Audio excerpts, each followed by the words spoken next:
and I've been struggling with getting this camera settings right. I think the lighting is better, but I have such a hard time trying to figure it out by my crazy mirror setup that I've got going there. So I hope you can see, but ta-da! I finished my Sockhead hat, and I think it came out great.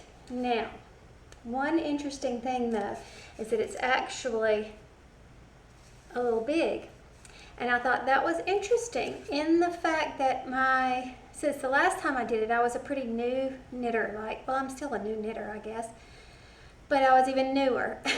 And I was very tight with my stitches when I was first learning. And apparently I have loosened up considerably because I did not do it as long as it said, and I came out with a slouchy hat, and this is too big even on me. Well, not too big, it fits fine, but I would have preferred it to be just a touch tighter. But regardless, I really love the way this yarn came out. It was, I gotta go look it up. You'd think, since I already talked about this in another video, that I would have been able to remember it, but I didn't. It's Deborah Norville Premier in the color Teal Tease. But I love the way it came out. Pretty colors, and it made the, faux Fair Isle look, which I love very much. So good for me. Now,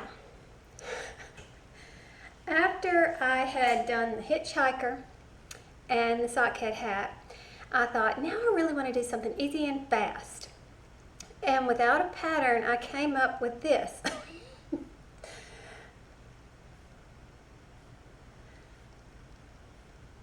Now that's a fun little hat. It's funny little hat. But I got a big charge out of doing this. It's actually, of course, for a kid's head, so I don't have the mannequin head to model it properly. I did put it on the mannequin to turn it around for a video on Instagram, and it just pulls too tightly so you can see the white all underneath. But I thought this was pretty fun. Just 3 colors, and then I put the pom-poms on there, just making sure that I put it with an opposite color. One that didn't match, like purple with blue, and blue with red, and red with purple. So, I mean, that's going to make somebody smile, huh? I hope. But that was cute. That was fun. I think I would do a different border. This is just a couple of rows, 3 rows of single crochet down here, and I really didn't like the way that came out. So I might do something different with that if I do this again. But I thought it was a happy hat. This, however, is not for the faint at heart because there are many ends to sew in. I tried at first to carry my yarn through, and it didn't work because then you lose some of your stretch, because you want your hat to be very stretchy. And after a certain point, I mean, I guess you could, but then I could just see it through there, and I didn't like that. So I cut and sewed in all of my ends. However, I do have an idea for maybe doing this flat and turning it into a hat. I don't know. So I like these color blocks, and I just think they're fun and unusual. So I think that might be another activity that I do this week. And by the way, no new skeins were open to complete this hat. So I managed to finish those 2 projects, and I haven't actually started my next one, but I'm going to do the Mia hat by Erin, Gimme Yarn 418. It's adorable, but it has cables in it, and I've only done practice cabling before. I've never actually made something successfully with a cable, but they promised me, everybody that I've talked to says you can do this, so I'm going to give it a go. We'll see what comes of that. I haven't even picked out yarn for it, but I have printed the pattern, and I'll probably start that when I get through recording this video. I totally forgot about this little hat. I saw this in one of my older videos, and so I went to pull it up from the link that I had in the description box, and it was not there. So using a little trick I know that allows you to get dead links, which I'll put that link for the instructions on how to do that in the description box below. I found this pattern and then started to try to work it up. And I don't know, I had all kinds of troubles with it, but I ended up with a child size hat when I really thought I was getting an adult size hat. And now I'm thinking it may have had something to do with that single crochet. I don't know. But isn't it pretty? This little band is worked separate in this direction and then joined. Let's see if I can show you how it seamed. Well, there it is. See, you seam it just with a slip stitch seam. And it looks pretty good on the other side. And then you actually do your hat from the band up. But that made it really hard to size for crochet. So I don't know quite how to rectify that situation, but I'm still thinking on it because I really like this band. Here's some good news. At least I think it's good news. YouTube and Google Plus are going to now be separate. You know, both of them are owned by the Google company. And remember when they first merged and everybody was all up in arms and there were technical difficulties as the adjustment took place and it was kind of a headache. Well, now they've decided they are going to separate it. This could be good and this could be bad. I think overall it's going to be really good as long as the transition goes smoothly. But one of the things, there's lots of benefits to this, but one of the things that stands out to me is the fact that the reply buttons, you know how sometimes I go to reply and I look and you don't have a reply button on your comment, and this happens a lot.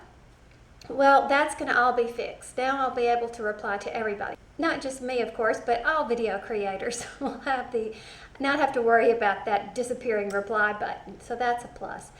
And then we won't be, you know how you have to check the box if you don't want your comment posted on Google Plus as well, and that's just going to be, they're going to be two completely different entities, so to speak. So that's a plus for us, and I'm excited about that. I just hope that the transition goes a little bit smoother than it did when they integrated YouTube and Google Plus. And also I heard that YouTube is working really hard to upgrade the mobile apps for its platform. Now they've already released the Android upgrade and it's supposed to be really good and giving us more features for our commenting and things like that. And I think they're making subscriptions more front and center instead of just taking you to the arbitrary homepage and I don't know what all, but I'm anxious to see it. I am an iPhone user, so they have not released the iPhone versions yet. So keep your eye out for that. And yeah, I'm hoping for great things. I've heard that everything that was announced at VidCon was all about mobile, mobile, mobile, because the majority of YouTubers are watching on mobile devices. So they're trying really hard to improve that experience. So that's good.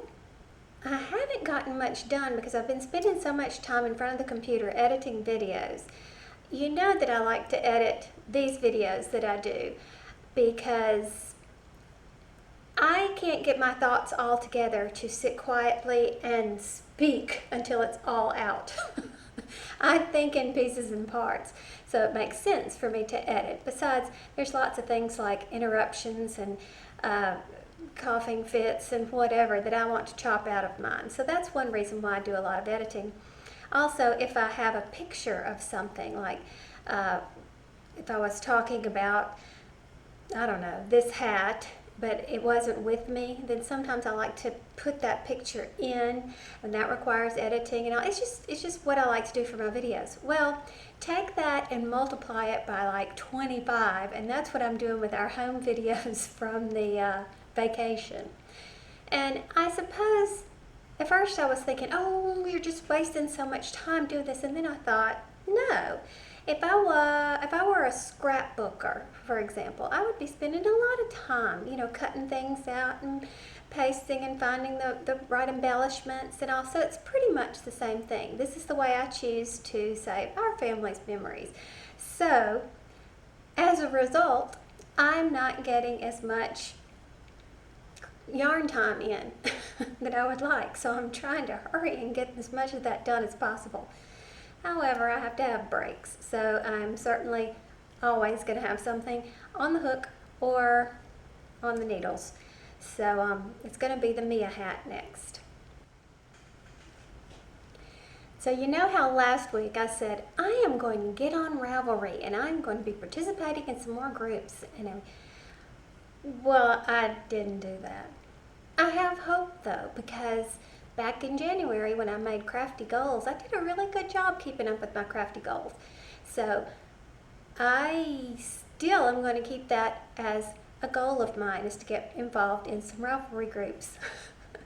And Terry, if you're watching, Tigsy, I am watching your videos and I am listening and laughing right along with you, but I haven't gotten up. I mean, you made a reference of you were going to close down that YouTube, the comments and all that stuff, so I haven't made it over to the group to participate, but I want to so badly. So anyway, still have that activity on my wish list. Short video this week because I haven't gotten much done, so hopefully I can get more next week.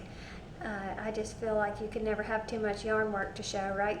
So rather than keep you hanging around, I'll let you go watch some other more exciting person's video, and we'll hopefully see you next week. Bye.